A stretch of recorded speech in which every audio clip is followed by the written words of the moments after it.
membership and all of my Facebook followers. We do greet you in the name of our Lord and Savior Jesus Christ. Once again, we're grateful and thankful unto the Lord to be able to be in the house once again and to share God's truths. It's been a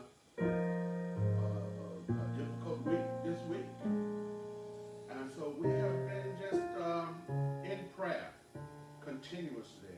We want to pray for the families, the Davis family.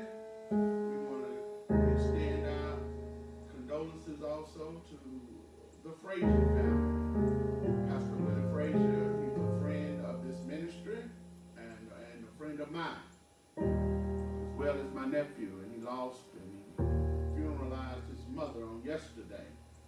So I just want him to know that we are still praying for him and his entire family, that God will continue to give them what they need during this time of bereavement.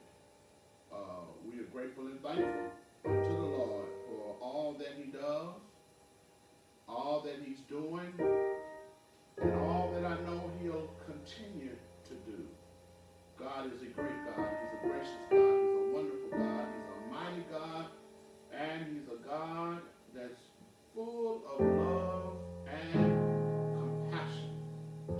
So, as we begin to thank him for his wonderfulness and his graciousness, we want to continue to pray for this nation. We are in a pandemic, and the numbers are continually escalating, and especially here in the South, in Florida, Georgia, and Alabama, and our surrounding states, Texas, and others, where the numbers are not going down, but they are going up. So, Lord, we just want to just continue to seek your face. We want to continue to look unto you, because you are the one who can fix all that's wrong with the ills of our world.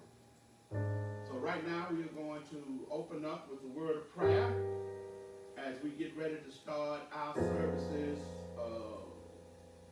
by Facebook. Our doors are still closed, but our hearts are very open. And all of us who are members of the body of Christ, who love the Lord, and who wants to do what's right, we're going to continue to watch the numbers. And at some point, maybe our doors can reopen when it is safe to do so. So let's pray. Father, we do give you thanks and we give you praise. We come now, Father God, thanking you once again for your wonderful expression of love and kindness, your grace, your tenderness, and your mercies.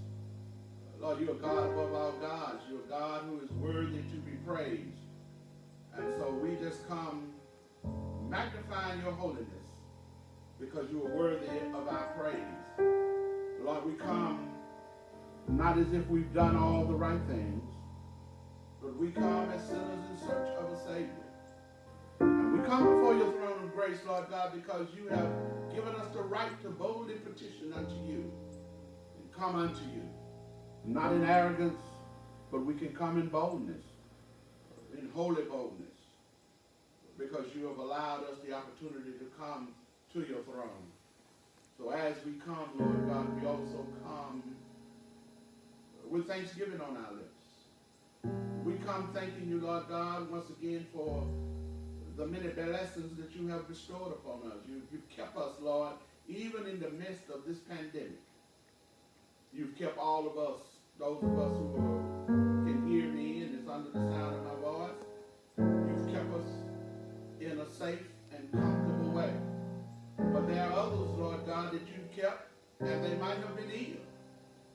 But because of your grace, your mercies, and your tender loving kindness, Lord God, they have not been consumed. And we're grateful and thankful unto you for what you've done for them. But we pray right now, though, Lord God, for the families of those who have lost loved ones.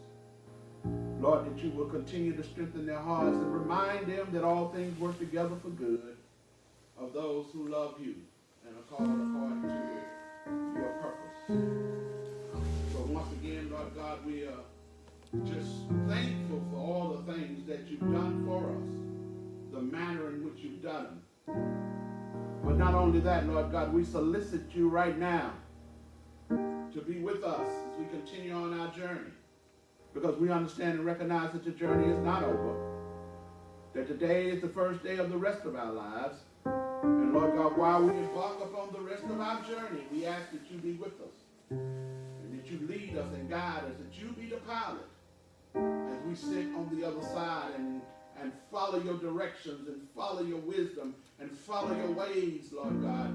We just ask right now, Lord God, that you would touch all the families out there, those who've been affected by the turbulent violence that have went on in our nation. Lord God, the statement that has been made that Black Lives Matter. But I heard somebody state on the radio, on the TV, somewhere that all lives matter. But what I got from that is the only way all lives will matter is that they recognize that Black lives matter. Because if all lives matter, then Black lives are a part of that. All lives matter. And if you're not respecting Black lives, then all lives does not matter in the eyes of some individuals. But Lord God, we understand and know that you know that all lives are important. Black lives, white lives, Oriental lives, Mexican lives. It doesn't matter the nationality, the creed, or the color. But all of us are important to you. Because you're a Savior who died for all of us. You gave your life so that all of us could have life and have that life more abundantly. So as we come right now, Lord God, we pray mightily that you will keep my heart, my mind, and my tongue. Don't allow me to say anything that would be misleading to these, your people. So we pray right now, Lord, that you would let the words of my mouth and the meditation of my heart be acceptable in your sight. For Lord God, you are my strength. You are my Redeemer. For it is in the risen Christ's name that I do pray, and I do give you thanks. And let all of God's children, wherever you are, say amen. Amen. Say amen. Amen. And say amen again. Amen. We do greet you once again in the powerful name of Jesus our Christ. We are grateful and thankful to be here once again and to share in his truths. Today is the day that the Lord has made, and we will be glad and rejoice in it. I want to do some preliminary work, and that is marchers, protesters, continue your march and your protest, but do it in a peaceful way. Individuals who refuse to wear the mask, wear your mask. Wash your hands. When you leave outside of your homes, do social distancing. Space yourself. Stay as safe as possible. Don't let nobody fool you. This pandemic is real. The coronavirus is real. And it is taking the lives of individuals. So don't get caught up in the hype. And don't follow after bad advice, bad leadership. Those who want to stand up and act like we don't have to wear masks. Those who want to make statements like the more testing causes more virus. The testing don't cause the virus. The virus is out there. And for those who have been tested and turned up positive, they are aware that they have the virus. It's not the testing that's causing the virus. So don't fall for the craziness. Don't fall for the folly. Keep your minds and your eyes focused on Jesus. But I want to share another word this morning, and we're going to go back to where we were on last week. On last week, we shared from Luke chapter 10. Luke chapter 10 on last week, and Luke chapter 10, starting with the 30th verse. Luke chapter 10, starting with the 30th verse. And we want to go back there, and we want to share from Luke chapter 10, starting with the 30th verse. And for reading purposes only, I will read verses 30 down through 37. Amen? And Jesus answering said, a certain man went down from Jerusalem to Jericho and fell among thieves, which stripped him of his raiment and wounded him and departed, leaving him half dead. And by chance there came down a certain priest that way, and when he saw him, he passed by on the other side. And likewise a Levite, when he was at the place, came and looked on him and passed by on the other side. But a certain Samaritan, as he journeyed, came where he was, and when he saw him, he had compassion on him, and went to him and bound up his wounds, pouring in oil and wine, and set him on his own beast, and brought him to an inn, and took care of him. And on the morrow, when he departed, he took out 2 pence and gave them to the host, and said unto him, take care of him, and whatsoever thou spendest more, when I come again, I will repay thee. Which now of these 3 thinkest thou was neighbor unto him that fell among thieves? And he said, he that showed mercy on him. Then said Jesus unto him, go and do thy likewise. Last week I shared with you that if I had to put a title to this particular text, I told you that the text would be entitled A Compassionate Heart. A compassionate heart. And when we think about that subject matter, a compassionate heart, we must understand that compassion comes from deep down within. It comes from the heart. When one is compassionate, one will have affection for those who have been wronged and those who are in bad predicaments.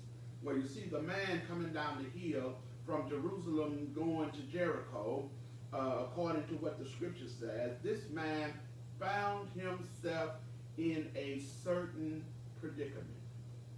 He had been beaten, he had been robbed, he had been wounded, and he had been also left for dead.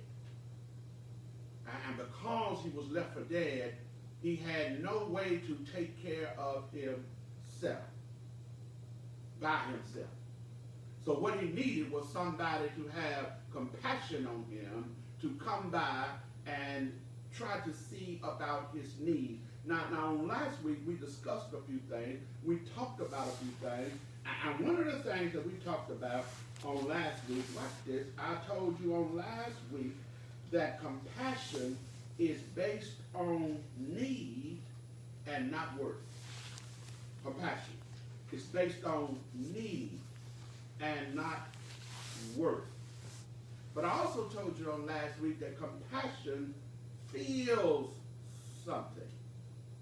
That's what compassion does. Compassion is not just based on need and not, it's not just based on need and not worth, but it also feels something.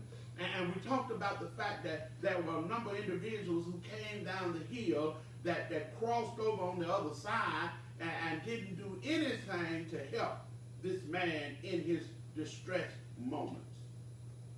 And I also told you that in that first verse it said that it was a certain man, and a certain man could be any man. It could be a black man, a white man, a Jewish man, an Irish man, a Catholic man.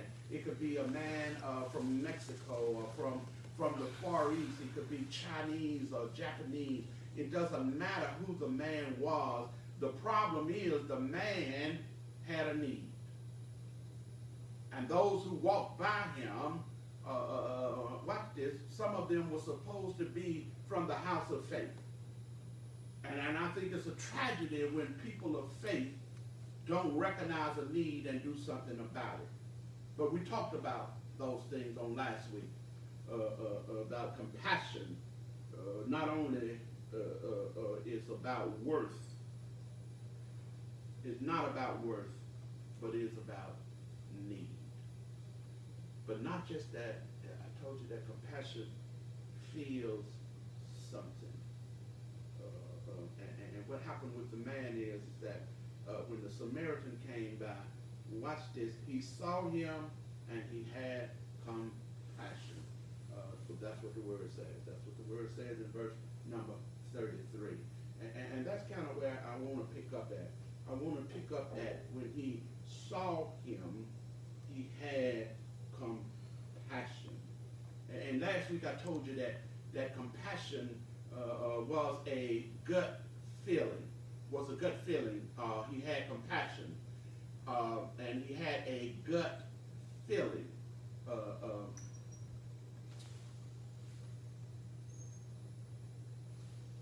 He had compassion.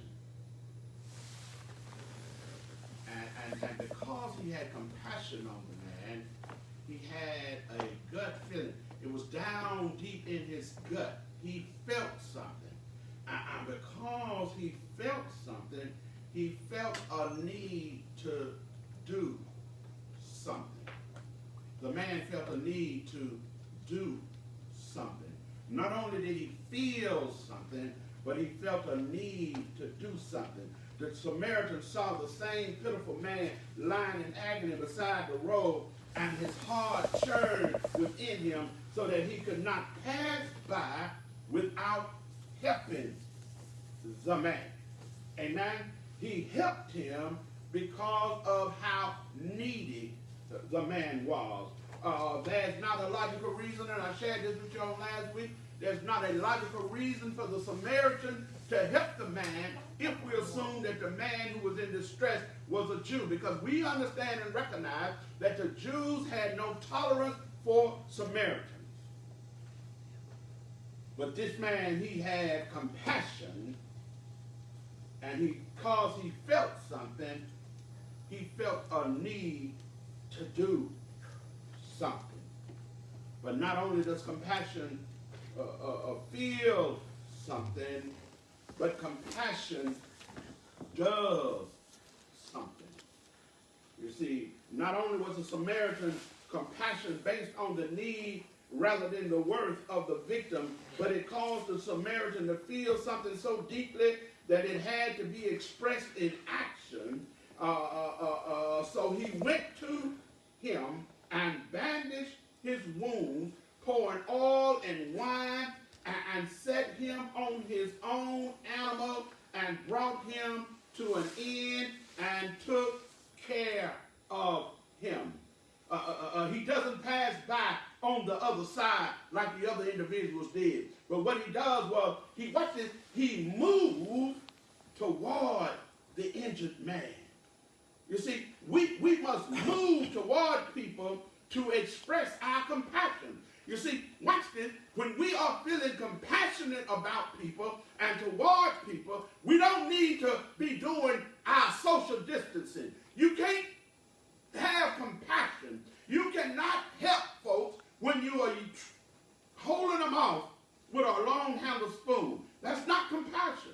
I understand right now we are in a pandemic and we are all practicing social spacing and social distancing.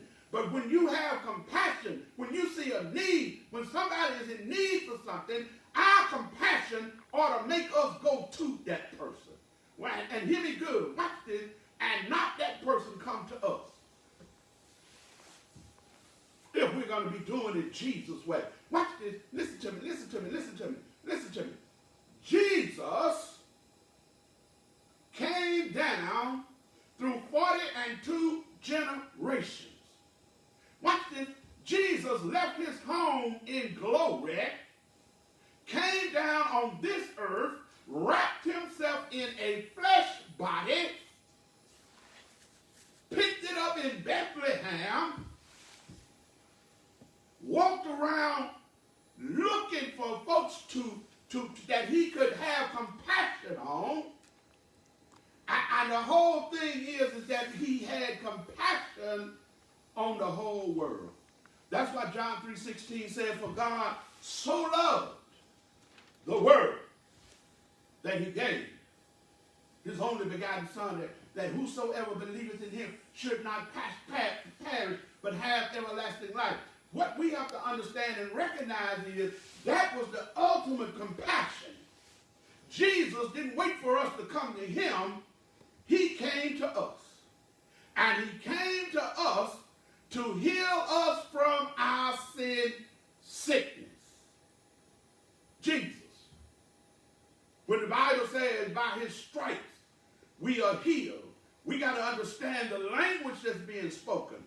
He's talking about healing us from our sin sickness. He saw that we had a need that we could not fulfill on our own, and his compassion made him move and come to us. And not only come to us, but he saved us when he got here. Those of you who have been saved by Jesus the Christ, it was because of his compassion, and the compassion made him to move. You see, but I don't want you to forget that the Samaritan is moving towards someone who, if he was conscious, would despise him. So what does that mean, preacher? That means that when we show compassion to folks, it just can't be for the folks that we like. We have to have compassion on our enemies as well as our friends. We have to have compassion on our foes just like we do for our friends and our loved ones. You see, this Samaritan didn't look at the man and he didn't see his color or his creed. What he saw was a man in need. And because the man was in need, it caused this Samaritan to move toward him. And that's what we have to do as born-again believers when we see a need, no matter not who it is, where they come from, how they got in the predicament they were in. You see, sometimes as Christians, we have too many questions about how people got in the shape that they're in. This man was coming down the hill. Listen. See, you got to understand something here. It was a known and proven fact in those days that if you came down that hill leaving Jerusalem going to Jericho, that there were thieves on the road. Most people didn't travel alone on that road. They traveled in pairs so that they could have safety. So that they wouldn't get beat up or robbed. And you see, and what we do is sometimes when we see folks in need, our first inclination is to want to know how they got to the position that they're in. Why are they there? That's not what the Samaritan did. He didn't go over there and ask this man, why were you walking on this road by yourself? He wasn't trying to analyze what was going on. What he did was his compassion caused him to move toward the man. And when he moved toward the man, he moved toward him with trying to remedy the man of his problem. Jesus details in a series of 6 verses just how active this man's compassion was. I want you to underline these words in this verse. Now watch this. First thing he says is, he went to him. He went to him. His compassion caused him to, watch this, stay there with me just for a minute, to get out of his comfort zone and enter into the man's discomfort zone. You see, when we start to help people, listen, when folks are in dire need, in dire straits, I don't care what the problem is. It could be a drug problem, an alcohol problem. It could be a spouse problem. It could be a relationship problem when folks are having problems. If they got trouble in their lives, we need to move toward them. Just like he says here, watch this. He went to him. He went to him so he could help him. He saw that there was a problem, so he went over there to help him.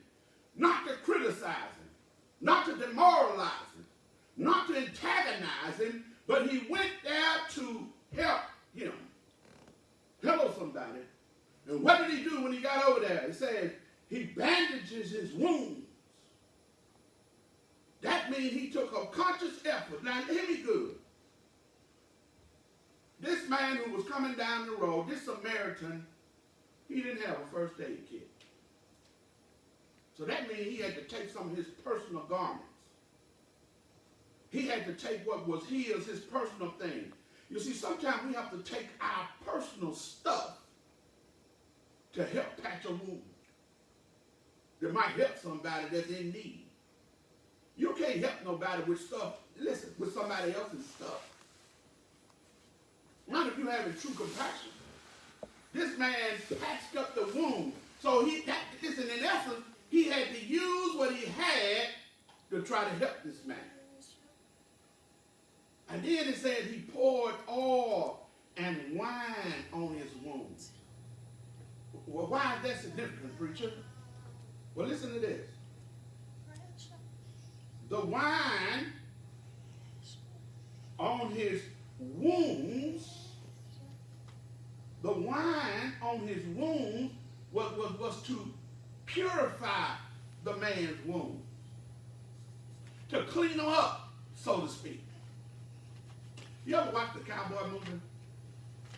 I love cowboys. And once somebody gets shot or something, and they out in the prairie or wherever they at, and the first thing they do is they grab a bottle of whiskey or something, and they'll pour it on the wound. Well, you see, watch this. Alcohol has a cleansing element in it. So he pours wine on it to cleanse the wound.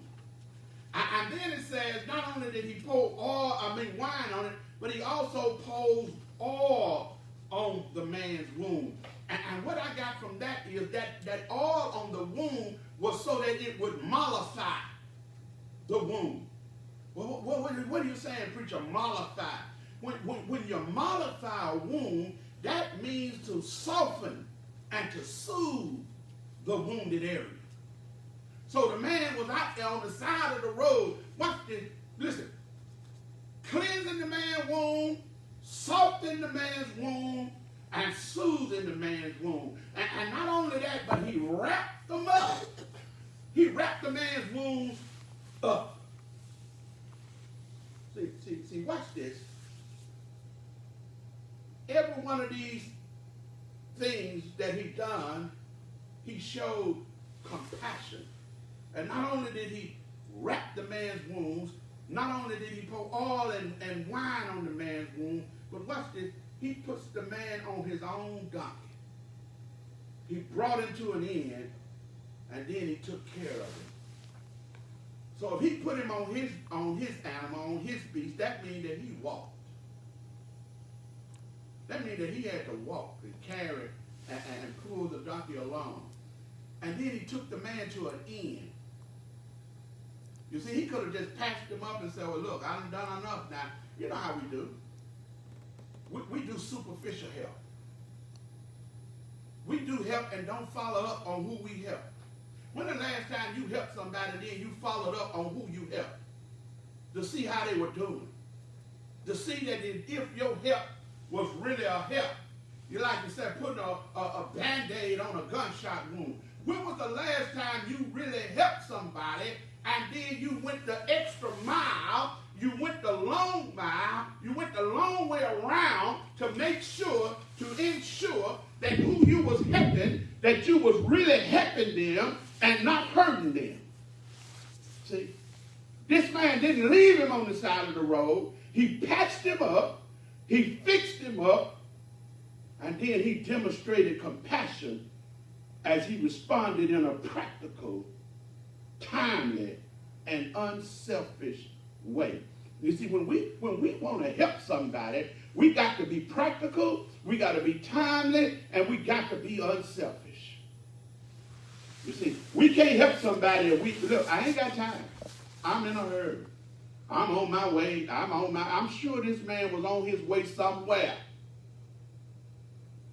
Just like we all, with our hustle and our bustle, and we always going somewhere. We going here, we going there. We ain't got time. Whoa, can't help nobody today because I ain't got time. I find it real interesting, and I don't mean no harm. I'm talking to my church family now. Those who are just Facebook followers, you might be privy to this, and you might be, watch this, the shoe might fit your foot.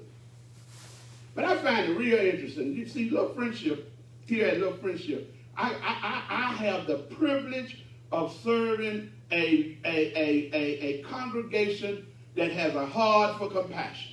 Amen. I have the privilege of serving people who have a compassionate heart and a compassionate agenda. But hear me real good here. Because 20% of the 100% are the ones with the compassionate heart. Because I'm trying to go somewhere because I want my members to feel what I'm saying. We've had a number of feedings. We've been feeding folks and clothing folks and passing out hats and scarves and gloves since I got to the church. Feeding them nice dinners and soup and chili and all of that. But here's what the problem that I had. I only get 20% of this congregation to participate in the feeding and the clothing and the giving away of food and clothing. Because the other 80%, some of them, listen, not all of them. I know some folks got jobs and they have to be on their job, but I want them to hear me too, those who got jobs and be on their job. Our feeding comes around the same time every year. And it just look like sometimes, look, you take vacation days for everything you want to take vacation days for. You take off from these jobs whenever you want to when it's convenient for you to take off from them. But it just looked like sometimes you have enough compassion in your heart to not to have something else to do on the day that we are feeding and clothing folks. Too many folks have something else to do. I got somewhere else to be. I got to be, look, I made a doctor's appointment for that day. I got to be over here. I got to go see about this. I got to do this. Listen, making a whole lot of excuses rather than showing a whole lot of compassion. Now, for those of you who have participated, I ain't talking to you. But if the shoe fit, I know, I'll get a little flack later on. But you got to understand something. This man demonstrates compassion as he responded in a practical, timely, and unselfish manner. See, he did an unselfish act. He was on his way somewhere, but he took time to stop to help the man who needed his help. It is important to recognize that he took the time to take care of him. We may not be able to help everywhere or to help everyone, but we can help somewhere and try to do a meaningful work of service. Compassion not only does something, but watch this, compassion costs something. You see, compassion costs. You see, you can't be compassionate and it don't cost you nothing. I say it over and over again. I say it time and time again. Everything that God blesses you with is not just for you. God blesses you so that others can be blessed through you. God uses us as conduits so that others can be blessed through us. Everything that you have don't belong to you. God gave it to you because he gave it to you because when he looked at you, he thought he could get it through you. Watch what that verse 35 says. On the next day, when he departed, he took out 2 denarii, gave them to the innkeeper, and said to him, take care of him, and whatever more you spend, when I come again, I will repay you. This man really went the extra mile. He took this man to an inn and saw to it that the innkeeper looked out for the recovering victim. He also promised that he would return and fully reimburse the innkeeper for any additional expenses that he incurred in caring for this man. He left money to take care of this man's needs. And he put no limits on how much he would spend to see the wounded man taken care of. It really cost the Samaritan something. It cost him his time. It cost him his money. It cost him his energy. See, Because at this point that the Samaritan had done all he could. But watch this. Not only does compassion cost something, compassion demonstrates our relationship to God. Watch this. He went to the man. And when he went to him not like the priest and the Levite, but he looked upon him.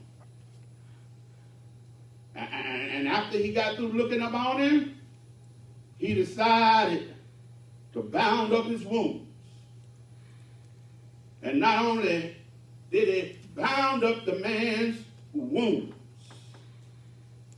but he took his own oil and wine and began to pour them on the man's wounds.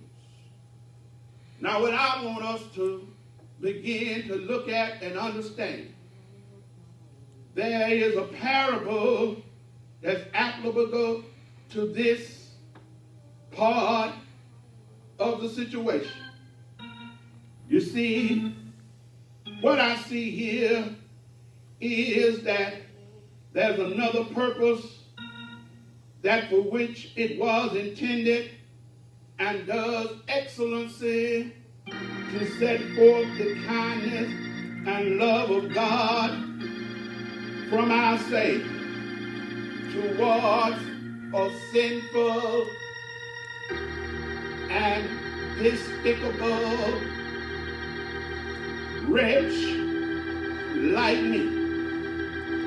You see, what I saw in that parable is that I saw Jesus. And what I saw in Jesus in the parable was that Jesus looked beyond our faults and he saw our needs.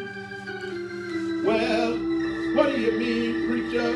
I'm talking about Jesus who was in glory. And he took the time out to come down and save a wretch like me. That's why the song says, Amazing Grace, how sweet the sound that saved a wretch like me. You see, one day I was lost, just like the man on the side of the road. I was wounded, I was hurt, I was abused, I was out of my mind. But thanks be to God that God looked at me and looked beyond all of my craziness and foolishness and decided to save a wretch like me. You see, I don't know how you see the parable, but this parable is the compassion that Jesus demonstrates to the world when he came down and gave up his life to save you from your sins and me from my sins. I'm talking about Jesus who pulled us up out of the miry, mucky clay. I'm talking about Jesus who bandaged us up. I'm talking about Jesus who healed my wounds. I'm talking about Jesus who forgave me of my sins. Not only did he do all of that, but it was like he did the Samaritan done. He picked me up. He rode me on his own donkey. He set me in a place so I could develop and grow. I'm talking about Jesus. He gave me a new perspective on life. He gave me a different attitude about who I am. He gave me a different perspective about compassion. I'm talking about Jesus. I'm talking about the man Jesus who picked me up and set me down. I'm talking about Jesus. And how did he do it? He didn't pour oil and wine on my wounds, but what he did was he poured his precious blood all over me. So when the Father looks down and sees me, he don't see me he see the blood of Jesus that's covering me. I'm talking about Jesus, the one who went to the cross and died for your sins. I'm talking about Jesus, the one who they placed in a borrowed tomb. I'm talking about Jesus, the one who the Bible declared that early, I said early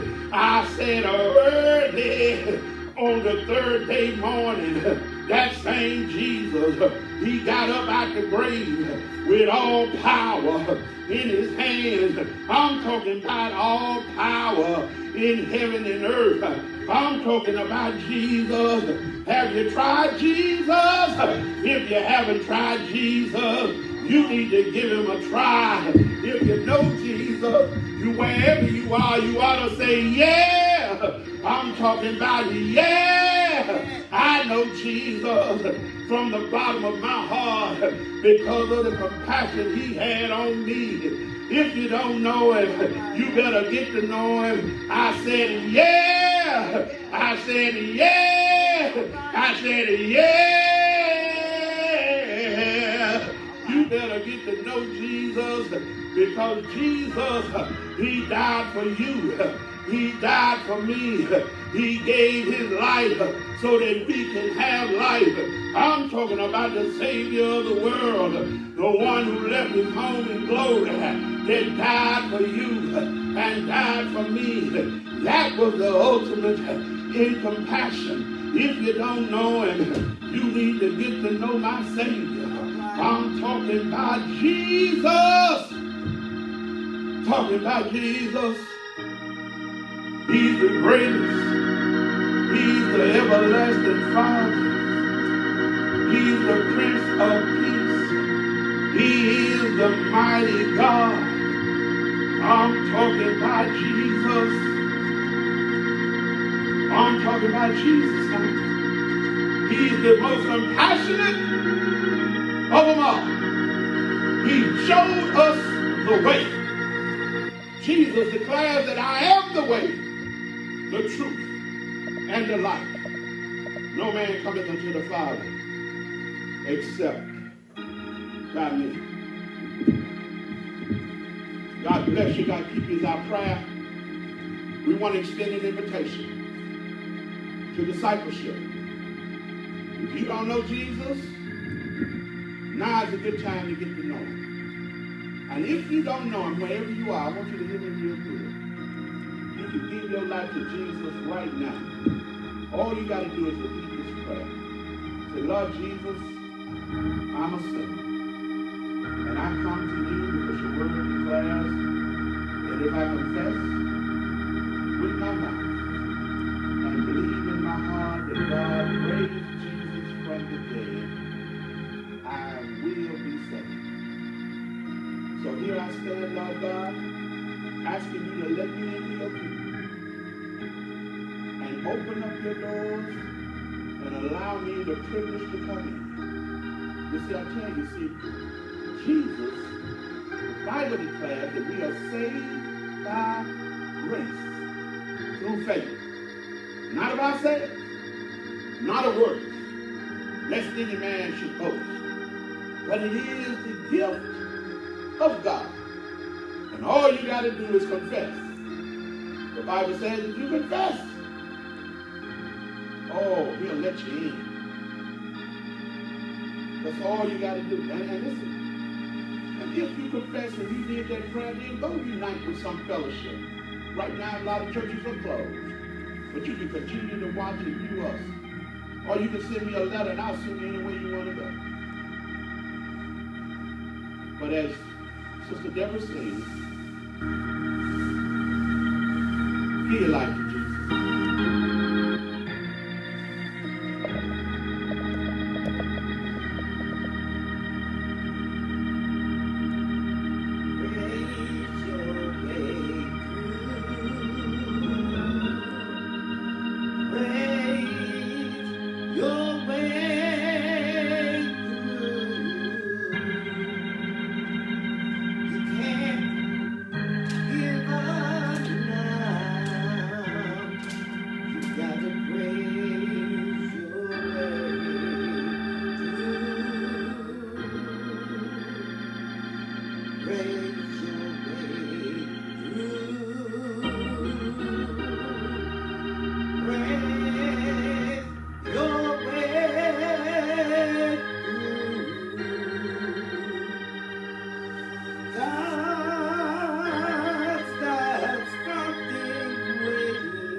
bless you. And God keep you as our prayer. Thank you, Sister Deborah, for that press, praying your way through. You see, we have to press our way through. But just remember this, God is not through with any of us. You see, this pandemic, this too shall pass. This is really just temporary. But in the midst of it, we got to take it seriously, and we got to do all we can to stay safe. Amen? Do social distancing. Wear your mask. Wash your hands. Stay at home. Stay out of the stores. So go when you got to go. But be safe. You see, it's already 125,000 Americans have lost their lives since March 1st.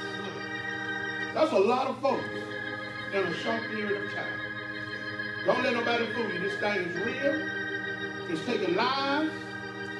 It's taking names. And it ain't sending out no sympathy cards. So you be safe and you be careful. And just remember, we're at 2712 Slayton Avenue, Birmingham, Alabama, 35224. If you want to sow a seed into this ministry, you can always send us a check, or you can contact us by our PayPal. Our PayPal address is ftwa@icloud.com. If you want to share your seed into this ministry, if you are being blessed by the Word of God on Sunday and Wednesday night, holler at us. Give us a shout out. Let us know that you're there and that you're listening and that you're tuning in. And listen, remember, we're getting ready to sign off. But remember one thing I say, and I continue to say, God loves you, and so do I, and there's nothing you can do about it. Be blessed.